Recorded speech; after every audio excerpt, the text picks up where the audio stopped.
What if I told you Libya's greatest theft wasn't oil, but gold? More than a decade after NATO bombs reduced Libya to ruins, Saif al-Islam Gaddafi has made a demand that Western capitals never expected to hear. Return Libya's stolen gold. Not compensation, not aid, not apologies. Gold. The very reserves Muammar Gaddafi was using to back an African currency. Gold that vanished as jets filled the sky and liberation was declared. Now his son is forcing the question no government in Paris, Washington, or Brussels once asked, where is Libya's gold and who took it?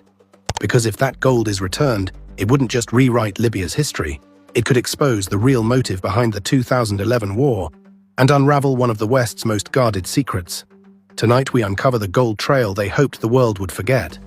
And once you hear the full story, you'll understand who actually took Libya's gold, who benefited from it, and why this demand has NATO and France panicking. Let's find out. Chapter 1. The gold that made Libya dangerous. Long before the first NATO jet crossed Libyan airspace, Muammar Gaddafi had already crossed a red line. It wasn't oil, it wasn't terrorism, it was gold. By 2010, Libya had quietly amassed one of the largest gold reserves in Africa, estimated at over 140 tons. But Gaddafi wasn't hoarding it for prestige or security. He had a plan that terrified Western financial powers, a gold-backed African currency, not tied to the US dollar, not controlled by the IMF, not dependent on the euro or the French-backed CFA system. Gold, physical, sovereign, African. With that reserve, Gaddafi was lobbying African leaders to abandon Western-controlled currencies and trade oil, gas, and minerals using a gold dinar. Oil-producing states would be paid in gold.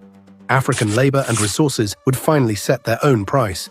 To Paris, Washington, and Brussels, this wasn't economic reform. It was financial rebellion. France stood to lose control over the CFA franc system that still tied 14 African nations to French reserves.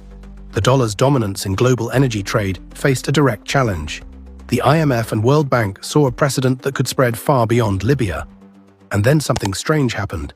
Just months after discussions around the gold dinar intensified, Libya was declared a humanitarian emergency. Suddenly, the same country praised for high living standards became a threat to its own people. Suddenly, regime change gained moral urgency. Suddenly, NATO moved fast, very fast, and while the world watched the bombs, something else disappeared. Libya's gold, not destroyed, not accounted for, not recovered, just gone. And today, Saif al-Islam Gaddafi is reopening that file, forcing the world to answer a question it successfully buried in 2011. If the war was about saving civilians, why did Libya's gold